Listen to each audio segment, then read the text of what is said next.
اعوذ باللہ من الشیطان الرجیم بسم اللہ الرحمن الرحیم. حسن یوسف دم عیسیٰ ید بیضا داری، آنچ خوبا ہمادارن تو تنہا داری. نبی کریم صلی اللہ علیہ وآلہ وسلم کی ذات اقدس میں تمام انبیاء اکرام کی صفات کا مجموعہ ہے آپ کی ذات اقدس. اور ہم کون ہوتے ہیں کہ آپ کی ذات اقدس پر لب کشائی کی جسارت بھی کر سکیں، لیکن بحثیں ہیں جو ہوتی ہیں، امہ میں بحثیں ہوتی ہیں جس کی وجہ سے اختلافات بھی ہوتے ہیں، اور کوشش یہ ہے حرف حق کے ذریعے کہ وہ اختلافات کم سے کم ہوتے چلے جائیں، ایک دوسرے کے موقف کو سمجھنے کا موقع مل سکے. آج کی نشست میں ہم گفتگو کا آغاز کریں. اس سے پہلے میں تعارف کراؤں اپنے معزز مہمانوں کا. مفتی حنیف قریشی صاحب ہمارے ساتھ موجود ہیں، علامہ عباس وزیری صاحب قبلہ ہمارے ساتھ موجود ہیں، مفتی ابو بکر محی الدین صاحب ہمارے ساتھ موجود ہیں، اور مفتی رفیق سلفی صاحب ہمارے ساتھ موجود ہیں. آپ چاروں مہمانوں کا بہت بہت شکریہ. اور آج کا پہلا موضوع یہ ہے کہ نبی کریم صلی اللہ علیہ وآلہ وسلم کی ذات اقدس نور ہے یا بشر ہے؟ قبلہ بڑی بحث ہوتی ہے اس کے اوپر، کیا رائے ہے آپ کی؟ یہ جو بحث امت میں چھڑی ہے، یہ عام طور پر یہ موضوع ہوتا ہے کہ نبی نور ہے یا نبی بشر ہے. تو اس حوالے سے میں یہ عرض کر دوں کہ نبوت یہ بشریت کے ساتھ خاص ہے.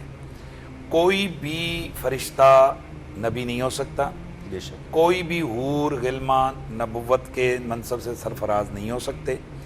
یہ صرف اور صرف یہ شان اللہ تعالیٰ نے بشریت کے ساتھ جو ہے وہ خاص رکھی ہے. تو ہمارا ہر مسلمان کا یہ عقیدہ ہونا چاہیے کہ اللہ کے نبی صلی اللہ علیہ وسلم دیگر انبیاء کی طرح وہ بشر ہیں، وہ انسان ہیں. اللہ تعالیٰ نے ان کو بشر بنایا، انسان بنایا، لیکن وہ ہم جیسے بشر نہیں ہیں، بے شک وہ عام لوگوں جیسے بشر نہیں ہیں، وہ افضل البشر ہیں، بے شک وہ بے مثل و بے مثال بشر ہیں. بے شک ہم ان کو کسی طور پر بھی یوں نہیں سمجھا سکتے کہ نبی ایسا بشر ہے، کیونکہ وَكُلُّهُم مِّن رَّسُولِ اللَّهِ مُلْتَمِسٌ غَرْفًا مِّنَ الْبَحْرِ وَرَشْفًا مِّنَ الدِّيَامِ. تمام کے تمام انبیاء مل کر بھی رسول اللہ صلی اللہ علیہ وسلم کی ذات کا مقابلہ نہیں کر سکتے. علم ہو، فضل ہو، قلم ہو، سیرت ہو، صورت ہو، ہر اعتبار سے ہمارے آقا صلی اللہ علیہ وسلم سب سے فوق ہیں، سب سے اعلیٰ، سب سے افضل، سب سے زیادہ شان والے ہیں. تو یہ کلیئر ہے، اور اس پر تمام اسلامی مکاتب متفق ہیں کہ حضرت محمد مصطفیٰ صلی اللہ علیہ وسلم آپ بشر ہیں اور کامل بشر ہیں. ہم جیسے بشر نہیں، کسی جیسے بشر نہیں ہیں، وہ بے مثل و بے مثال بشر ہیں. ایک تو یہ ہمارے جو عقائد ہیں، عقیدہ ہے، اس کا ایک جز یہ مکمل ہو. دوسری صورت آ گئی نورانیت کے حوالے سے. جس طرح ہم رسول اللہ کی بشریت کا عقیدہ رکھتے ہیں تو یہ ہوا میں نہیں ہے، بلکہ یہ قرآن مجید نے اس کو بیان کیے، جگہ جگہ آیات ہیں، احادیث موجود ہیں جن سے یہ بات واضح ہوتی ہے کہ حضرت محمد مصطفیٰ صلی اللہ علیہ وسلم وہ بشر ہیں. اب نورانیت کے حوالے سے جس رب نے ان کی شان بشریت کو بیان کیا ہے، اسی رب نے اپنی کتاب العرب میں ان کی شان نورانیت کو بیان کیا ہے. سورہ مائدہ ہے، آیت نمبر 15 ہے. اللہ تعالیٰ فرماتا ہے قَدْ جَاءَكُم مِّنَ اللَّهِ نُورٌ وَكِتَابٌ مُّبِينٌ. اب یہاں امت کے جو بڑی بڑی شخصیات ہیں، بڑے بڑے اکابر ہیں، جن پر تقریباً تمام مکاتب فکر اعتماد کرتے ہیں، ان کی تحقیق کی وجہ سے حدیث کی صحت یا عدم صحت کی بات ہوتی ہے. ان کی بات کا حوالہ دے کر قرآن و حدیث کی تشریح بیان کی جاتی ہے. ان اکابرین امت سے ہم دیکھیں گے کہ یہاں پر یہ جو نور ہے اس سے کیا مراد ہے. یہ تقریباً 300-350 کے قریب ہمارے اکابرین کی کتابیں جنہوں نے صراحتاً لکھا ہے کہ یہاں جو قرآن مجید کی یہ آیت ہے اس میں نور سے مراد حضرت محمد مصطفیٰ صلی اللہ علیہ وآلہ وسلم کی ذات ہے. لہٰذا اب اگر کوئی نورانیت کا انکار کرے گا، وہ کہے گا میں محمد صلی اللہ علیہ وسلم کو نور نہیں مانتا، مطلقاً نور کا انکار کرے گا، تو وہ گمراہ ہوگا کہ بھائی اس کو اللہ تعالیٰ کے نبی کی ایک شان اور وصف کو کیوں تسلیم نہیں کر رہا. ٹھیک. وزیری صاحب، کیا نبی صلی اللہ علیہ وآلہ وسلم لباس بشریت میں نور ہیں؟ جناب مفتی حنیف قریشی صاحب کا بیان انصافاً جامع بیان تھا، جی اچھا بیان تھا. ماشاء اللہ. متعدد آیات قرآنی اور خود پیغمبر اکرم کے بیانات اور تجربات سے قطعی طور پر ثابت ہے کہ پیغمبر اکرم بشر ہیں. اس کا کوئی انکار نہیں کر سکتا. ٹھیک ہے، بشر ہونے میں کوئی شک اور شبہ نہیں ہے. لیکن بشر اور بشر میں زمین آسمان کا فرق ہے. بشر اور بشر میں. بشر اور بشر میں بعض لوگ شر ہیں، بشر نہیں ہیں. جی ہاں، اور بعض لوگ بشر ہیں. تو آپ ادھر کیوں دیکھ رہے ہیں؟ نہیں، ان کو نہیں دیکھا، آپ کو دیکھ رہا ہوں. جی. تو بشر اور بشر میں زمین آسمان کا فرق ہے. انہوں نے بہت خوب فرمایا کہ نور بھی ہیں. اچھا، نور کو خوب غور کریں، اچھی طرح دقت کریں. یہ بیان تھوڑا سا مختلف ہوگا جی حقیر کا. نور سے ہمارے اذہان جو مانوس ہیں وہ فزیکل نور، اس ہم سمجھتے ہیں نور سے یہ، جی جبکہ نور کا معنی اور مفہوم حقیقتاً اس سے بہت وسیع ہے. ٹھیک. فزیکل نور کو بھی نور کہا جاتا ہے تو اس کی حقیقت نور کی وجہ سے. حقیقت نور کیا ہے؟ الظاہر لنفسہ والمظہر لغیرہ. واہ. ہر وہ چیز جو اپنی ذات میں تو ظہور رکھتا ہے، دوسروں کو بھی ظاہر کرے، ماشاء اللہ. اسے کہتے ہیں نور. اس کو بھی اسی وجہ سے کہتے ہیں. ٹھیک ہے. تو اس بنا پر حضرت پیغمبر اکرم صلی اللہ علیہ وآلہ وسلم اس کائنات میں اس سے بڑھ کر کوئی پرنور وجود ہے ہی نہیں. حضرت پیغمبر اکرم صلی اللہ علیہ وآلہ وسلم سے بڑھ کر کوئی پرنور وجود ہے ہی نہیں. اس لیے وہی ہے الظاہر لنفسہ والمظہر لغیرہ. اور اس میں کوئی شک و شبہ نہیں ہے کہ وہ بذات نہیں ہیں، بے عطاء خدا ہیں. اس میں بھی کوئی شک و شبہ نہیں. ٹھیک ہے. یعنی عطا خدا کی عطا ہے اور یہ اس کی مرضی ہے، اللہ کی مرضی ہے. ہم لوگ، ہم آپ عام انسان، ہماری روح ہمارے بدن کے اندر قیدی ہے. ٹھیک. جب تو اس دیوار کے پیچھے کیا ہے ہم نہیں دیکھ سکتے، کل کیا ہونے والا ہے اسے نہیں دیکھ سکتے، کیونکہ بدن کی قید میں روح محبوس ہے. اچھا. حضرت رسول اللہ ایسے نہیں تھے. اچھا. حضرت رسول اللہ کی روح بدن کے اندر قید نہیں تھی. بلکہ حضرت رسول اللہ کے روح کے زیر اثر ان کا بدن تھا. یعنی ان کا بدن مبارک ان کے روح مبارک کے زیر اثر تھا.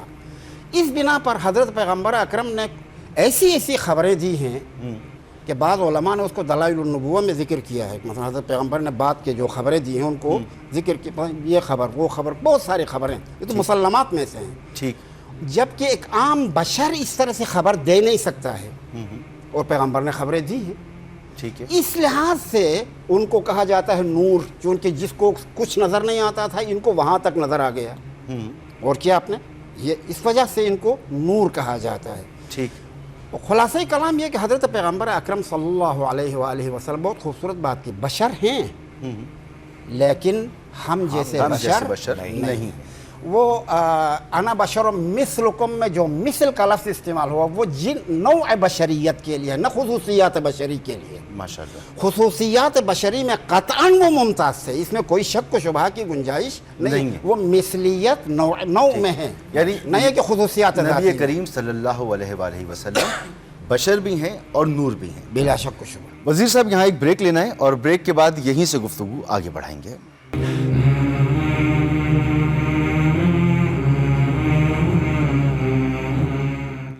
Welcome back. جی ابو بکر صاحب، ہم گفتگو کر رہے تھے. اب بات ہم یہیں سے آگے شروع کرتے ہیں. اگر اپنی میں وضاحت کرنا چاہوں تو دیکھیں، قرآن مجید میں جب دونوں چیزوں کا ثبوت ہے تو کسی ایک چیز کو ہم اس طور پر نہیں ثابت کر سکتے کہ دوسرے کی نفی ہو جائے. ٹھیک. اگر ہم کسی ایک چیز کو اس طور پر ثابت مانیں کہ دوسرے کی نفی ہو رہی ہے تو پھر تو ہو ہی نہیں سکتا نا.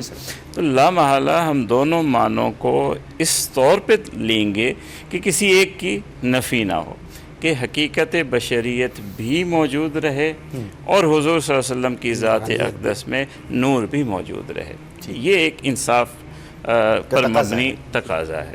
اور اہل سنت والجماعت میں یا جس مسلک سے میں ہوں، اسی طرح سے اس معاملے کو لیا گیا ہے کہ اللہ کے رسول صلی اللہ علیہ وسلم بشر ہیں، جیسا کہ ہم سب کا اس پر اتفاق ہے، اور قرآن مجید میں انہیں نور بھی کہا گیا ہے. اب وہ نور اس طور پر ہے کہ بشریت کی نفی نہ ہو. وہ نور ہدایت بھی ہے, نور علم بھی ہے.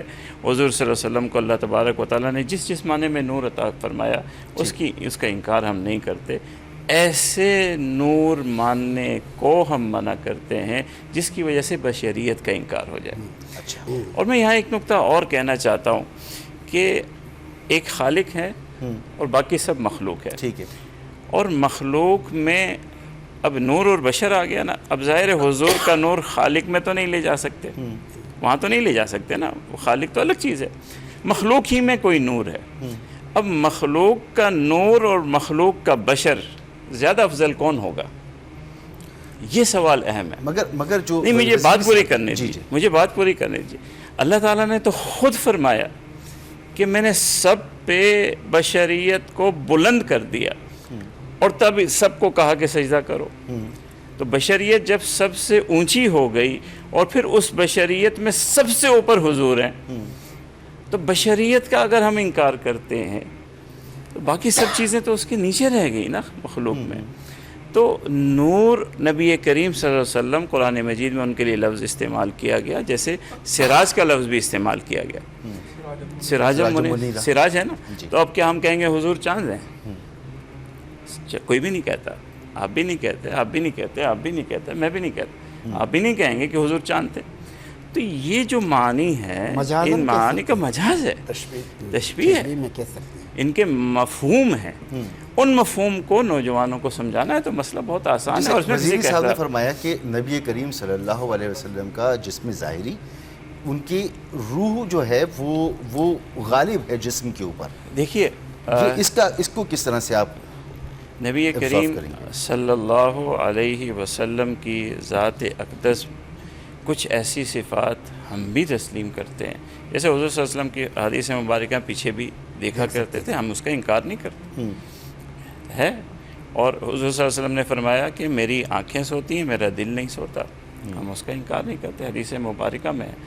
اور یہ سب چیزیں بشریت کے ساتھ ہو سکتی ہیں, اس میں بشریت کی نفی نہیں ہے. اچھا, بشریت کی نفی نہیں ہے, یہ کمال بشریت ہے, یہ کمال بشریت.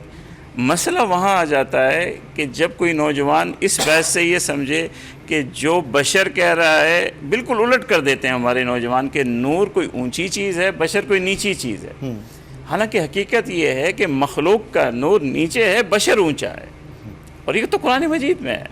تو جب یہ بات ہمارا نوجوان سمجھ لے گا تو بات ہی ختم ہو جائے گی. اونچے نیچے والی بات یہ تو قرآن مجید کا اس میں تو قرآن مجید میں یہ چیز ذکر ہو گئی.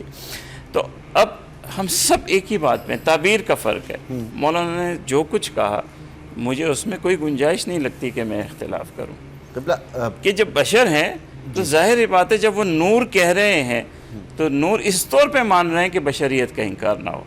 مجھے اس سے کوئی اختلاف نہیں ہے. جی سلفی صاحب, ہم گفتگو کر رہے ہیں, بشریت کوئی ایسی چیز نہیں ہے کہ ہم اس کا انکار کریں, بلکہ یہ صفت تامہ ہے کہ اللہ کے رسول فرماتے ہیں. دیکھیں مشرکین مکہ نے انکار کیا کہ کیسا رسول ہے ہم میں سے, جیسے ہم کھاتے ہیں یہ ویسے کھاتا ہے, جیسے ہمارے انہوں نے انکار کیا رسول ہونا چاہیے ملک, رسول ہونا چاہیے کسی اور جن سے. تو اللہ رب العزت نے تفصیل کے ساتھ ان کا جواب دیا کہ رسول جو تمہیں میں سے بھیجا ہے تاکہ تمہیں سمجھائے, تاکہ تمہیں بات سمجھ میں آ سکے.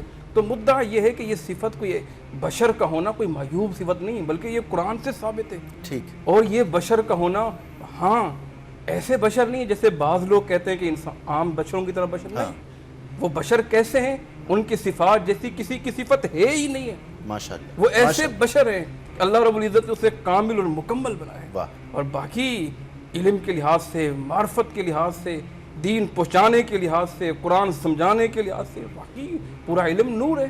جیسے قرآن کریم کی آیت پڑھی مفتی صاحب نے, لقد جاءکم, جس میں نور کا ذکر ہے, تو واضح طور پر قرآن کی طرف اشارہ ہے, واضح طور پر اللہ کے رسول کی طرف اشارہ ہے. سراجم منیرہ, آپ نے لوگوں کو اندھیروں سے, ضلالت سے, گمراہی سے نہیں نکالا. یہ نور ہی ہے نا. مگر جب نور کی اور بشریت کی بات ہوتی ہے تو پھر ذہن میں آتی ہے وہ گفتگو ذہن میں آتی ہے کہ جب نبی کریم صلی اللہ علیہ وآلہ وسلم نے سب سے پہلے نور نبی کریم صلی اللہ علیہ وآلہ وسلم کو خلق کیا تو آپ نور کی ہی شکل میں ایک عرصہ گزرا. تو وہ کانسیپٹ جو ہے وہ آپ کے یہاں کس حد تک جی یہ روایت جو ہے جی ہمارے نزدیک یہ روایت ٹھیک نہیں ہے، یہ من گھڑت بات ہے۔ باقی یہ ہے کہ آپ صلی اللہ قرآن کی آیت جو ہے، جو اللہ نے تمام نبیوں سے وعدہ لیا کہ میں ایک ایسا نبی بھیجوں گا اگر تمہارے ہوتے ہوئے آ جائے لَتُؤْمِنُنَّ بِهِ، تم اس پر ایمان بھی لاؤ گے۔ تو یہ اللہ کے رسول صلی اللہ علیہ وسلم کی شان ہے ہمارے پیغمبر کی، کہ حضرت آدم سے لے کر حضرت عیسیٰ علیہ السلام، آپ پریشان نہ ہوں، آپ کو پریشان نہیں ہونے دیں گے۔ حضرت آدم سے لے کر اللہ کے رسول تک، یعنی حضرت عیسیٰ تک جتنے نبی آئے وہ اللہ کے پیغمبر کے متعلق بتاتے آئے۔ تورات میں آپ کا ذکر ہے، زبور میں، تو اس میں کوئی نورانیت نہیں ثابت ہو رہی کہ یہ نور پہلے پیدا کیا کہ بشر پہلے، اس میں اللہ کے رسول صلی اللہ علیہ وسلم کی کمال صفات نظر آ رہی ہیں، آپ کی افضلیت نظر آ رہی ہے کہ آپ کتنے افضل ہیں۔ حضرت آدم بھی ذکر کر رہے ہیں، حضرت ابراہیم بھی ذکر کر رہے ہیں، تورات میں بھی النبیین ہیں، سردار انبیاء ہیں۔ آپ کی کیا رائے ہے اس پر کہ نبی کریم صلی اللہ علیہ وآلہ وسلم کیا علم غیب جانتے تھے یا غیب صرف اللہ تعالیٰ ہی جانتے ہیں؟ بنیادی طور پر مقدمے کے طور پر یہ دو جملے ذہن میں بٹھا لیے جائیں کہ قرآن مجید کا الحمد والناس جتنے کا جتنا میٹر ہے، اس میں کہیں بھی تضاد نہیں ہے۔ بے شک، یعنی ایسا نہیں ہے کہ قرآن ایک جگہ اور کہہ رہا ہو اور دوسری جگہ اور کہہ رہا ہو۔ اگر کہیں کسی جگہ پر ایسا لگ رہا ہو بظاہر کہ یہاں اور چیز بیان ہو رہی ہے اور دوسری جگہ اس کے اگینسٹ ہو رہی ہے، تو جو علم القرآن کی روشنی میں اس کو یہ سمجھا جاتا ہے کہ کیا یہاں یہ ناسخ ہے اور دوسرا اس کا منسوخ ہے۔ اس کے علاوہ ایسا کہیں بھی نہیں ہو سکتا یا نہ ہے، ہمارا یہ قطعی عقیدہ ہے کہ قرآن میں تضاد نہیں ہے۔ بے شک، یہ پہلا مقدمہ ذہن میں رکھا جائے تاکہ میرے آگے جب میں گفتگو کروں گا تو سمجھنے میں بڑی آسانی ہوگی۔ ہم اہل سنت و جماعت کا یہ عقیدہ ہے کہ کائنات عالم کے اندر اللہ وحدہ لا شریک ہی وہ ذات ہے جو عالم الغیب کی صفت سے متصف ہے۔ وہ اللہ ہے، وہ غیب جانتا ہے، وہ عالم الغیب والشہادہ ہے۔ اس کا علم ذاتی ہے، ازلی ہے، ابدی ہے، لامحدود ہے۔ ساری کائنات کے اندر جو جس کسی نے بھی، انبیاء نے، ملائکہ نے، کسی نے بھی جو علم سیکھا ہے، لیا ہے، اس کو اللہ ہی نے وہ علم عطا کیا ہے۔ مخلوق میں کسی کا بھی علم ذاتی نہیں ہے بشمول پیغمبر اعظم صلی اللہ علیہ وآلہ وسلم۔ تو ہمارا یہ پہلا نظریہ آ گیا کہ جو ذاتی علم ہے وہ اللہ کی ذات کا ہے۔ قرآن مجید قرآن رشید نے اس مفہوم کو متعدد درجنوں مقامات پر جو ہے نا بیان کی ہے۔ میں ان میں سے چند مقامات پڑھ دیتا ہوں۔ قُلْ لَا يَعْلَمُ مَنْ فِي السَّمَاوَاتِ وَالْأَرْضِ الْغَيْبَ إِلَّا اللَّهُ۔ اے حبیبہ فرما دیجئے کہ زمین و آسمان میں اللہ کے سوا کوئی غیب نہیں جانتا۔ دوسری جگہ وَلِلَّهِ غَيْبُ السَّمَاوَاتِ وَالْأَرْضِ، اللہ ہی کے لیے ہیں آسمان اور زمین کے غیب۔ تیسری جگہ وَعِنْدَهُ مَفَاتِيحُ الْغَيْبِ لَا يَعْلَمُهَا إِلَّا هُوَ، اللہ ہی کے پاس ہیں غیب کی چابیاں، اللہ کے سوا کوئی غیب کا علم، کوئی غیب نہیں جانتا۔ وَيَعْلَمُ مَا فِي الْبَرِّ وَالْبَحْرِ، وہ جانتا ہے جو کچھ خشکی اور تری میں، اور جو کچھ درخت کے سے پتا گرتا ہے اس پتے کا علم بھی اللہ ہی جانتا ہے۔ اور دوسری جگہ فرمایا جو کچھ زمین کے اندھیروں میں ہے یا آسمان کے اندر سب کسی کو جاننے والا اللہ، اللہ الذی لا الہ الا ہو عالم الغیب والشہادہ۔ اس طرح کا مفہوم بیان کرتی قرآن مجید کی درجنوں آیات ہیں جن میں واضح طور پر بیان ہو رہا ہے کہ اللہ تعالیٰ ہی غیب جانتا ہے۔ مقدمہ ذہن میں رہے کہ اللہ کے سوا کو جو ہے نا قرآن میں تضاد نہیں ہے۔ ٹھیک ہے، اب ہم جب قرآن مجید کو کھولتے ہیں تو ہمیں ایسی متعدد آیات ملتی ہیں کہ جن میں نبی کے لیے بھی غیب کی باتیں بیان کی گئی ہیں۔ مثلا میں آیت نمبر 1 جو ہے نا وہ پڑھتا ہوں۔ قرآن مجید میں اللہ فرماتے ہیں قُلْ لَا يَعْلَمُ مَنْ قُلْ لَا أَقُولُ لَكُمْ عِنْدِي خَزَائِنُ اللَّهِ وَلَا أَعْلَمُ الْغَيْبَ، بلکہ میں جو ہے نا وہ آیات جو ہے نا وہ میں آگے وہ پڑھتا ہوں کہ جن میں اللہ تبارک و تعالیٰ کے نبیوں کے بارے میں آگے وَمَا كَانَ اللَّهُ لِيُطْلِعَكُمْ عَلَى الْغَيْبِ وَلَكِنَّ اللَّهَ يَجْتَبِي مِن رُّسُلِهِ مَن يَشَاءُ، یہ سورہ آل عمران آیت نمبر 179 ہے۔ اور عالم الغیب فلا یظہر علی غیبہ احدا الا من ارتضی من رسول، سورہ جن آیت نمبر 26، سورہ تکویر آیت نمبر 24، وما هو علی الغیب بدنی، میرا نبی غیب بتانے پر بخیل نہیں۔ جو پہلی دو آیتیں میں نے پڑھی ہیں، پہلی آیت میں اللہ فرماتا ہے اللہ کی یہ شان نہیں ہے کہ وہ تم میں سے کسی کو غیب پر مطلع کر دے، لیکن اللہ تبارک و تعالی رسولوں میں سے جسے چاہتا ہے اسے چن لیتا ہے۔ دوسری جگہ فرمایا عالم الغیب فلا یظہر علی غیبہ احدا الا من ارتضی من رسول، جو اللہ تبارک و تعالیٰ ہے وہی غیب جاننے والا ہے، وہ اپنا غیب کسی پر ظاہر نہیں کرتا، لیکن رسولوں میں سے جس سے راضی ہو اسے وہ عطا کر دیتا ہے۔ ہم اہل سنت و جماعت کے بزرگوں نے یہ نظریہ پیش فرمایا کہ یہ عقیدہ رکھا جائے کہ ذاتی طور پر اللہ کے سوا کوئی کائنات میں نہیں جانتا، اور اللہ تعالیٰ نے اپنے محبوب حضرت محمد مصطفیٰ صلی اللہ علیہ وآلہ وسلم کو غیب کا علم عطا فرمایا، اور وہ کتنا علم ہے؟ موجودات کا علم، ما کان و ما یکون کا علم ہے جو اللہ تبارک و تعالیٰ نے اپنے نبی کو عطا فرمایا۔ اب جہاں بھی قرآن میں نفی ہے کہ اللہ کے سوا کوئی غیب نہیں جانتا تو وہ علم غیب ذاتی کی ہے، یعنی اللہ کے بتائے بغیر کوئی نہیں جانتا، اور جہاں بھی ثبوت ہے تو وہ علم غیب عطائی کا ہے کہ اللہ کے بتائے سے اس کے پیغمبر جانتے ہیں۔ لہٰذا یہاں وہ جو کانسیپٹ آتا ہے کہ شرک ہو جائے گا کہ اگر ہم نے مان لیا کہ رسول اللہ کے پاس غیب کا علم ہے، تو وہ نہیں ہے، کئی وجوہات کی بنا پر۔ تاآں کہ ہمارے اکابرین نے یہ تشریح کی ہے کہ رسول اللہ جب دنیا سے تشریف لے گئے تو آپ کو اللہ تعالیٰ نے کل موجودات کے علم سے نوازا ہوا۔ ایک بریک کی طرف جاتے ہیں اور بریک کے بعد یہیں سے گفتگو آگے بڑھائیں گے۔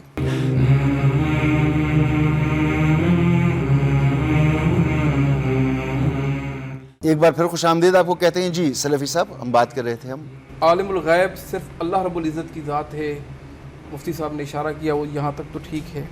اللہ رب العزت نے اس کے متعلق قرآن کریم میں بارہا ذکر کیا، عندہ مفاتیح الغیب لا یعلمها۔ جو اختلافی جو مدعا ہے، جو اختلافی جو بات ہے، اس میں ہمارے نزدیک یہ ہے، بلکہ اس پر قرآن کی آیتیں بھی ہیں، دلیل بھی ہے، کہ اللہ کے رسول صلی اللہ علیہ وسلم نے جو غیب کی چیزیں بتائی ہیں، غیب کی خبریں دی ہیں، آپ صلی اللہ علیہ وسلم نے قیامت کی علامات بتائی، فتنوں کا ذکر کیا، وہ سب آپ کو بذریعہ وحی ہوا، بذریعہ وحی ہوا، کیونکہ نبی صلی اللہ علیہ وسلم جب انبیاء جو ہوتے ہیں ان پر وحی نازل ہوتی ہے، تو اللہ کے رسول اپنی طرف سے کچھ نہیں فرماتے تھے، ما ینطق عن الہویٰ ان ہوا الا وحی یوحیٰ۔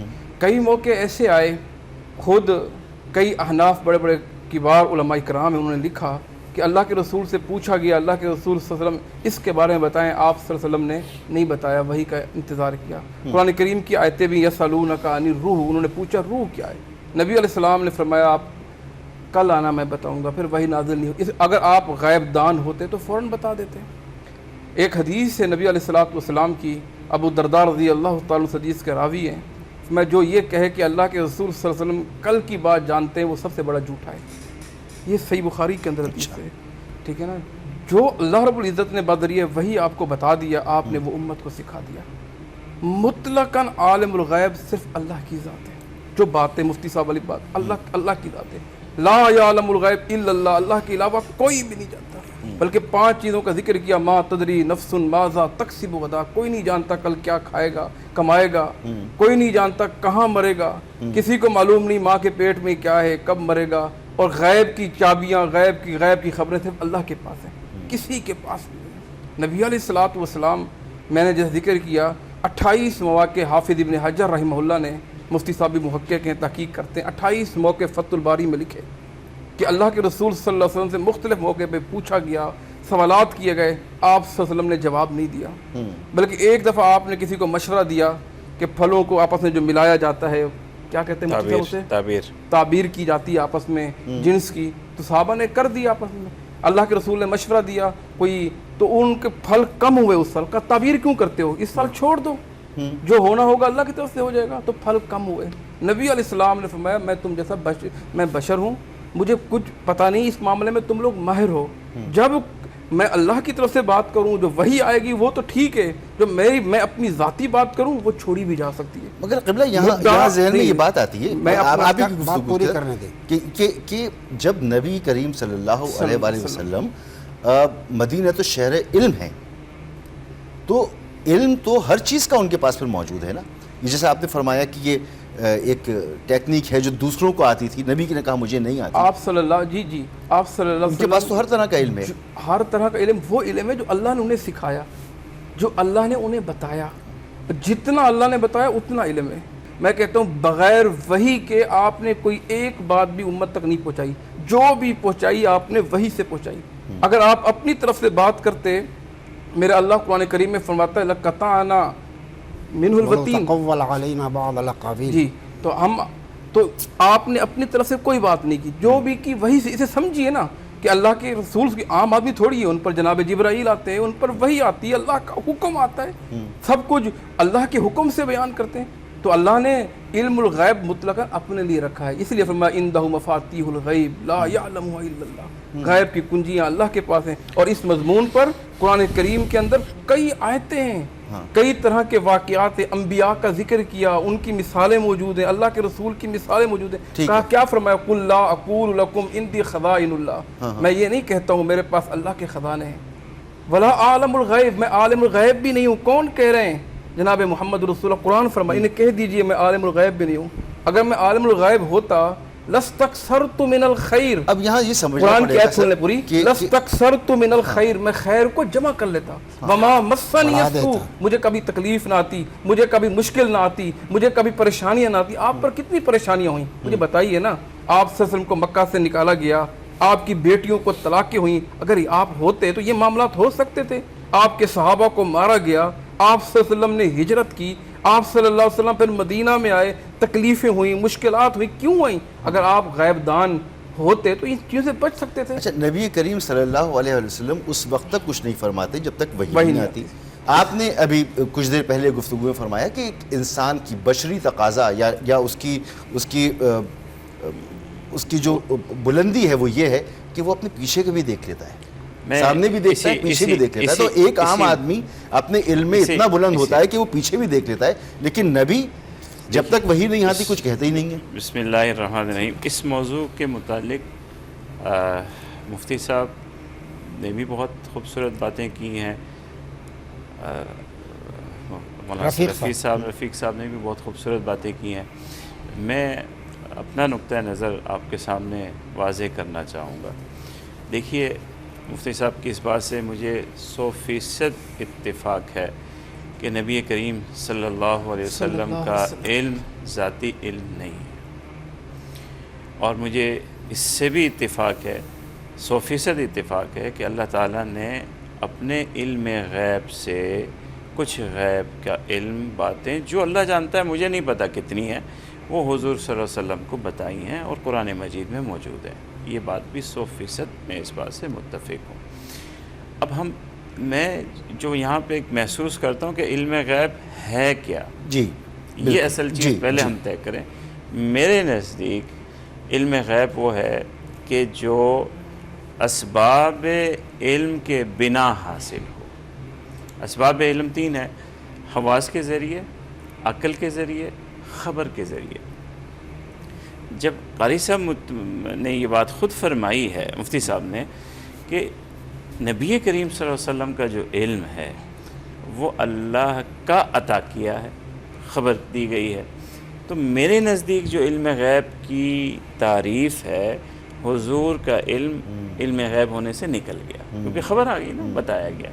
تو اب جب میں کہتا ہوں کہ حضور صلی اللہ علیہ وسلم، میری بات تو پوری ہونے دیجیے نا. آپ کسی بات سے جملہ عرض کریں، یہ کس نے یہ کہا ہے کہ خبر بیچ میں نہ، بس یہ تھوڑا والا بتا. دیکھیے، علم غیب تو میں اتفاق کرتا ہوں اسباب علم کے ہمارے اب معاملہ یہ ہو گیا کہ علم غیب کی تعریف ہو رہی ہے. کیا بس تعریف والا پوچھے اور کیونکہ حواس سے، عقل سے اور خبر سے جو علم ہو جائے تو وہ علم غیب نہیں ہوتا. یہ ایک ہماری کتابوں میں تو موجود ہے، آپ کی کتابوں میں بھی موجود ہوگا. اب جیسے باہر کمرے سے آپ کو کوئی خبر دے دے کہ کمرے میں یہ ہو رہا ہے، تو آپ عالم تو ہو گئے اس بات کے، خبر کے ذریعے ہوئے، تو کیا آپ عالم غیب ہوئے؟ ہے تو غیب آپ کے یہاں موجود نہیں ہے. ٹھیک ہے، یہ تو عقل کی بات ہے، روز سے روشن کی طرح آیا ہے. اس کے لیے میں کیا دلیل دوں؟ بہترین. دوسرا نقطہ یہاں پہ کیا ہے کہ حضور کا علم کتنا ہے، میں نہیں ناپ سکتا، میری وسعت نہیں ہے، میری طاقت نہیں ہے کہ میں اللہ کے رسول صلی اللہ علیہ وسلم کے علم کو ناپوں. میرے پاس وہ میزان ہی نہیں ہے. میں یہ جانتا ہوں کہ اللہ کے علم کے بعد سب سے بڑا علم ہے، اور میں یہ بھی میرا عقیدہ ہے کہ اللہ جتنا علم، اور شاید مفتی صاحب کا بھی یہی عقیدہ ہو کہ اللہ جتنا علم حضور کا نہیں ہے. یہ ہے نا آپ کا عقیدہ؟ قطعی میں بات اب کروں میں جی یہ بھی مانتے ہیں. تو مطلب یہ کہ اللہ کے علم میں اور اللہ کے رسول صلی اللہ علیہ وسلم کے علم میں فرق ہے. جی وہ تو میں یہی بات کر رہا ہوں، فرق ہے. لیکن ہم سب کے علم میں اتنا ہی فرق ہے کہ اللہ کے رسول صلی اللہ علیہ وسلم بہت بلند ہیں. مدینہ شہر علم ہے. مفتی رضوی صاحب نے فتوے میں لکھا کہ آپ کے یہاں فتاوی میں موجود ہے کہ اللہ کے رسول کا علم محیط نہیں ہے. لفظ محیط استعمال کیا، محیط نہیں ہے. ہم اسی لفظ کو بدل دیتے ہیں کلی نہیں ہے.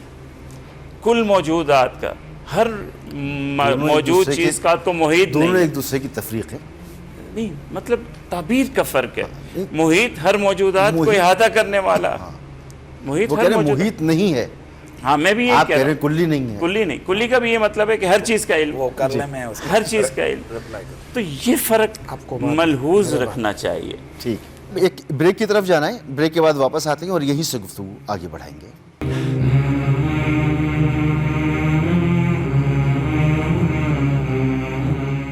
ایک بار پھر خوش آمدید. جی وزیری صاحب. میں جناب مفتی ابوبکر محی الدین صاحب کے بیانات کی طرف آؤں گا، لیکن اس سے پہلے جی اچھی طرح عرائض پر توجہ فرمائیے. اس بات پہ کوئی شک و شبہ کسی مسلمان کے پاس نہیں ہے کہ نہ وجود کسی کا ذاتی ہے، نہ کمالات وجودی کسی کے ذاتی ہیں. اصل وجود ہی خدا ہے، بے شک. اور باقی چیزوں کا وجود اس کے وجود کے آثار ہیں. واہ. اور ان ہر وجود کے اندر جتنا کمال ہے وہ کمال بھی اس کی طرف سے عطا شدہ ہے. رسول اللہ کا سارا علم مشیت خدا کا محتاج ہے.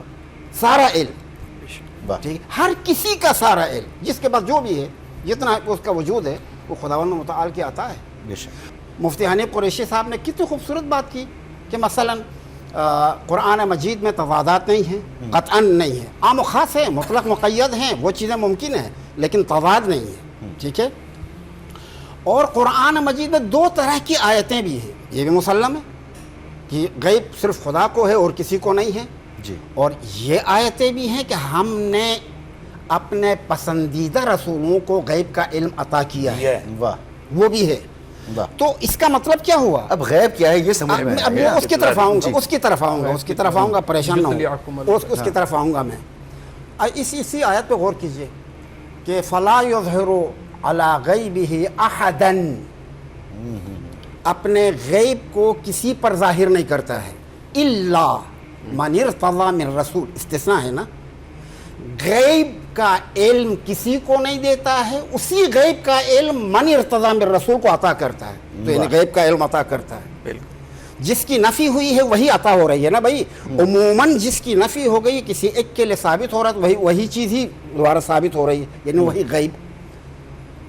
اس بنا پر مفتی صاحب نے جو یہ فرمایا کہ غیب کی تعریف یہ ہے کہ وہ حسی کے ذریعے سے نہ ہو، اور دوسری چیز عقل کے ذریعے نہ ہو، عقل کے ذریعے نہ ہو، اور خبر کے ذریعے، ہاں خبر کے ذریعے. وہ خبر دیکھیں، خبر اس جیسے انسان کی خبر ہو تو وہ آپ کی بات میں مانتا ہوں. جبرائیل کی خبر کو میں نہیں مانتا ہوں، وہ غیب ہی ہے. جبرائیل کی خبر غیب ہے، ورنہ اس آیت میں استثناء کو کہاں لے جائیں گے؟ واہ. اور کیا آپ نے یہ بات ختم ہو گئی. اچھا، اس بنا پر حضرت رسول اللہ کو جو علم عطا ہوا ہے وہ علم خدا کی طرف سے عطا شدہ ہے، اور لحظہ بے لحظہ آنن فآنن خدا کے محتاج ہے. پہلی بات تو میں یہ عرض الحمدللہ میں نے بنیادی طور پر کر دی ہے کہ قرآن بہت واضح کر مجید دی آپ نے. میں جن آیات کے اندر ثبوت علم ہے وہاں پر اللہ کا علم ذاتی ہے، اور جہاں پر نبی کے لیے وہ علم عطائی ہے. بالعطا والعنایہ. میرے خیال میں جو مفتی صاحب نے تعریف کی ہے خبر والی، میری نظر سے نہیں گزری، میں اس سے اتفاق نہیں کرتا. جو انہوں نے حس اور عقل والی بات کی ہے وہ درست ہے. وہ ابن منظور نے اور ابن ابان نے اور تقریباً میرے پاس کے کوئی 20-25 سوال ہیں وہ اسی طرح ہیں. قائد نصفی سب کتابوں میں موجود ہے. اچھا خبر ہوگا. اس کے اوپر جو انہوں نے نقد کیا ہے وہ بالکل درست ہے کہ ایک طرف تو وہ کہہ رہے ہیں کہ اللہ اگر بتائے تو وہ غیب نہیں رہتا. تو اللہ تعالیٰ کہتا ہے کہ عالم الغیب فلا یظہر علی غیبہ. الغیب یہ بھی نکرہ ہے، غیب ہی یہ بھی نکرہ ہے، تکرار نکرہ عین اول ہے. تو جس غیب کو اللہ جانتا ہے وہ اس غیب پر کسی کو ظاہر نہیں کرتا. آگے فرمائے الا من ارتضی من رسول، لیکن رسولوں میں سے جسے راضی ہوتا ہے چاہتا ہے ان کو وہ عطا کر دیتا ہے. تو اب جب پیچھے غیب ہے جب اللہ نے دیا تو پھر وہ غیب تو نہ رہا، بقول ان کے وہ خبر ہو گئی تو غیب نہ رہا. تو پھر تو یہ آیت کدھر لے کے جائیں گے. دوسری بات مولانا رفیق صاحب نے پہلے ارشاد فرمائی تھی اور ان کی سننے والے جب ان کی گفتگو سنیں گے تو گفتگو کے اندر ہی ان کا رد موجود ہے. اس لیے کہ ایک طرف وہ کہہ رہے ہیں کہ رسول پابند ہے اللہ کے بتائے کے بغیر وہ بات ہی نہیں کرتا، اللہ کی وحی کے بغیر وہ بات ہی نہیں کرتا. یعنی یہ کنفرم ہے کہ رسول جو بات کرتا ہے وہ اللہ کی وحی سے کرتا ہے، یہ ہم نے بیان کیا. اور اسی جگہ وہ پہلے بیان کر چکے کہ رسول اللہ نے صحابہ کو کہا کہ وہ جو نہ کرو وہ قلم سازی نہ کرو. تو کیا وہ وحی کے بغیر بتائی تھی؟ اگر وہ وحی کے بغیر تھی تو آپ کا دعویٰ غلط ہے کہ رسول اللہ وحی کے بغیر بھی بات کرتے ہیں.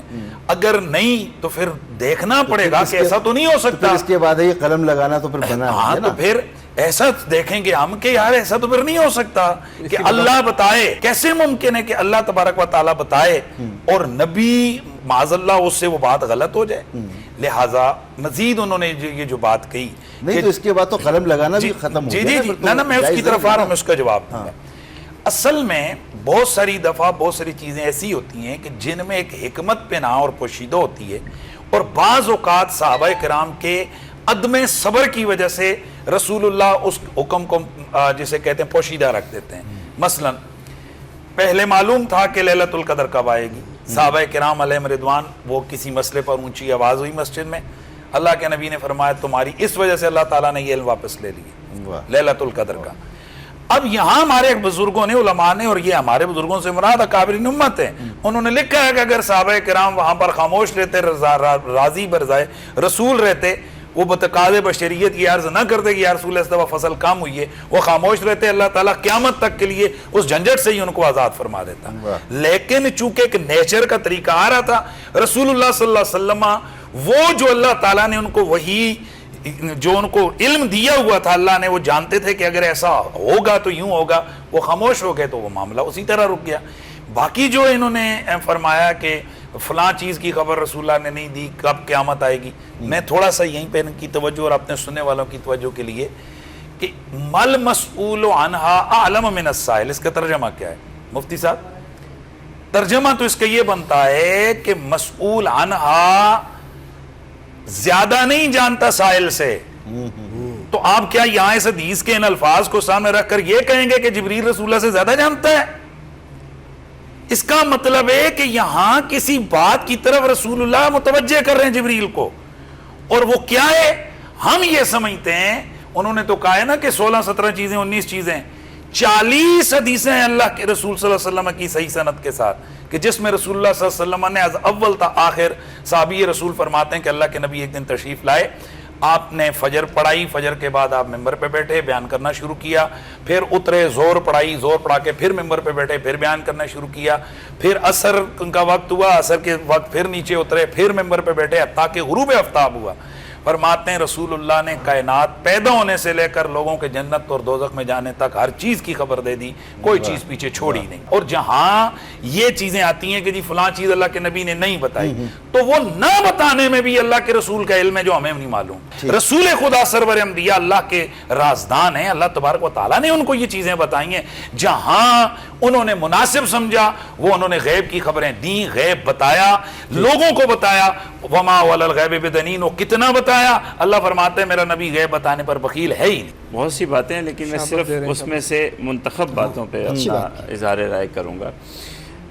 پہلی بات تو یہ کہ جو قرآن مجید کی آیات پڑھی مفتی صاحب نے اور علامہ صاحب نے لیطلعکم علی الغیب، تو اس میں خود بھی اپنی بات میں انہوں نے تصریح کر دی کہ سارا غیب نہیں دے دیا تھا، سارا غیب نہیں دیا تھا، سارا غیب نہیں دیا، منتخب چیزیں بتائی، جیسے معدومات کا علم نہیں دیا، موجودات کا دے دیا، ان کے بقول، تو سارا نہیں دیا تھا، بات ختم ہو گئی۔ جب سارا علم نہیں دیا اللہ تعالیٰ نے، اپنے غیب کے خزانوں میں سے جو اللہ نے منتخب کیا وہ علم دیا، میں اور یہ ایک ہی جگہ آ کے کھڑے ہو گئے، اس میں کوئی اختلاف تو نہیں، میں اور آپ ایک ہی جگہ کھڑے ہو گئے۔ کوئی اختلاف نہیں۔ چلیں آپ موجودات کے بعض کی بات نہیں، کرتے ہیں، ہم موجودات کے اس پہ کل بھی کی آ رہا بات ہوں، کرتے اس پہ بھی آ رہا ہوں، اس پہ بھی اتنا آ سا رہا فرق ہے۔ ہوں، اس پہ بھی آ رہا ہوں۔ سارا علم نہیں دیا، اللہ نے اپنا سارا علم میں نہیں دیا، اپنی وہ بات کر رہا ہوں، اپنی بات کر رہا ہوں، میں اپنی بات کر رہا ہوں۔ اب جو موجودات کا علم ہے جی، اس میں بھی میں کہتا ہوں کہ اللہ نے کیا علم دیا مجھے کیا پتہ چلے، ٹھیک ہے، مجھے نہیں کل پتا، موجودات، لیکن کچھ چیزیں مجھے ایسی نظر آتی ہیں کہ میں یہ نہیں مان سکتا کہ ہر چیز کا علم تھا۔ میں اپنا موقف اپنے نوجوانوں کے لیے رکھنا چاہتا ہوں کہ ہم کہتے ہیں، میں کہتا ہوں کہ نبی کریم، میری رائے ناقص بھی ہو سکتی ہے، کہ نبی کریم صلی اللہ علیہ وسلم عالم غیب نہیں ہے، عالم غیب کی ذات صرف اللہ تعالیٰ کی ہے۔ اور جب میں یہ کہتا ہوں کہ عالم غیب نہیں ہے تو اس کے دو معنی اور دو مفہوم ہیں۔ ایک کہ حضور صلی اللہ علیہ وسلم کا علم ذاتی نہیں ہے، بنفسی ہی نہیں ہے، اللہ کی طرف سے عطا کردہ ہے، اور دوسرا اللہ کی طرح کا علم نہیں ہے کہ اللہ کو جس طرح ہر چیز کا محیط علم ہے، کل کیا ہونا ہے، پتہ کہاں ہلنا ہے، کیسے ہلنا ہے، کس کو کیا رزق ملنا ہے، ایسا علم میں حضور صلی اللہ علیہ وسلم کے لیے، نہ حضور صلی اللہ علیہ وسلم نے خود کہا کہ میں ایسا عالم ہوں، نہ قرآن میں اس چیز کا ذکر آیا، اور نہ حضور کی زندگی کا تتبع کرنے سے، نہ حضور صلی اللہ علیہ وسلم کی زندگی کا تتبع کرنے سے، نہ حضور صلی اللہ علیہ وسلم کی زندگی کا تتبع کرنے سے مجھے ایسا سمجھ میں آتا ہے۔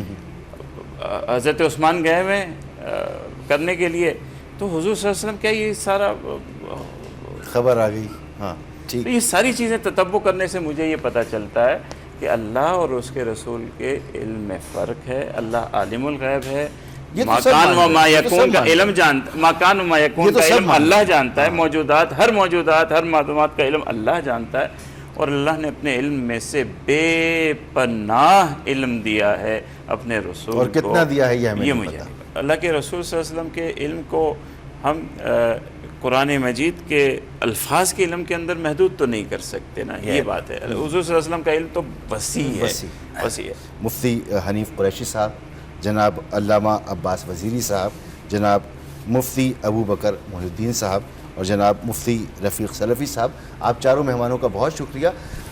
اس تمام گفتگو میں کبھی کہیں کسی بھی مکتبہ فکر کی طرف کوئی شائبہ بھی نہیں ہے کہ خدا نخواستہ کہ اسلام کے جو شاعر ہیں ان سے منافی کوئی بات ہو۔ یہ تمام سوچ کی بات ہے، یہ سمجھ کی بات ہے، یہ اپنے تحقیق کی بات ہے۔ تو یہاں پر جو گفتگو ہوئی ہے اس کے بعد مزید تحقیق آپ کیجئے، آپ مزید جانیے، مزید قرآن پڑھیے، مزید احادیث کی کتابیں پڑھیے، اور زندگی سے سیکھیے، اور اپنے طور پر نتیجے نکالیے، اور علماء اکرام سے اسے دریافت کیجئے۔ ہمیں اجازت دیجئے، اللہ حافظ۔